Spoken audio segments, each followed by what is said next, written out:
HX24 news ગુજરાતીમાં આપનું સ્વાગત છે। જેતપુર નગરપાલિકા દ્વારા દેરડી આવાસ યોજના અંતર્ગત રહેતા આસામીઓને અપાઈ નોટિસ આપતા મોટી સંખ્યામાં લાભાર્થીઓએ રેલી યોજી આવેદનપત્ર આપ્યું। દેરડી આવાસમાં 2013ની સાલમાં 1130 ક્વાર્ટર્સ ડ્રો દ્વારા આસામીઓને આપવામાં આવ્યા હતા। ક્વાર્ટર્સના લાભાર્થીઓએ ક્વાર્ટર્સ અન્ય લોકોને વેચી નાખેલ હોય, ભાડે આપેલ હોય નગરપાલિકા દ્વારા નોટિસ અપાઈ। દેરડી આવાસમાં રહેતા લાભાર્થીઓએ નોટિસ મળતા મોટી સંખ્યામાં રેલી યોજી। દેરડી આવાસમાં રહેતા લાભાર્થીઓને આમ આદમી પાર્ટીએ આપ્યો ટેકો। દેરડી આવાસ યોજનાથી મોટી સંખ્યામાં મહિલાઓ રેલીમાં જોડાઈ।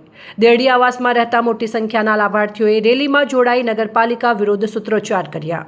દેરડી આવાસમાં રહેતા લાભાર્થી પાસેથી લીધેલ મકાન અન્યને આપવાને બદલે રહે છે અને તેમને આપવા આમ આદમી પાર્ટીની માંગ। દેરડી આવાસમાં લાભાર્થી પાસેથી વેચાણ લીધેલ આવાસનું ટ્રાન્સફર કરી આપવા આમ આદમી પાર્ટીની માંગ સાથે મામલતદાર કચેરી અને નગરપાલિકામાં આપ્યું આવેદનપત્ર। HX24 ન્યૂઝ ગુજરાતી સાથે બ્યુરો રિપોર્ટ। માની લો કે અત્યારે કદાચ મકાનો ઘટે છે, ગરીબોની સંખ્યા વધારે છે, જરૂરિયાતમંદોની સંખ્યા વધારે છે। તમારે ખાલી એટલું જ કહેવું છે કે આવી 10 આવાસ યોજના નવી બનાવો, પબ્લિકના પૈસાથી જ બનાવવાની છે। તમારે તમારા ઘરમાંથી ખેતરનો એક વીઘો વેચવાનો નથી, તમારા બેંક એકાઉન્ટમાંથી અમારે તમારા આઠાણાય નથી જોતા। ભલે તમને રંગે ચંગે ચૂંટીને મોકલા, અમારે તમારું કાંઈ નથી જોતું।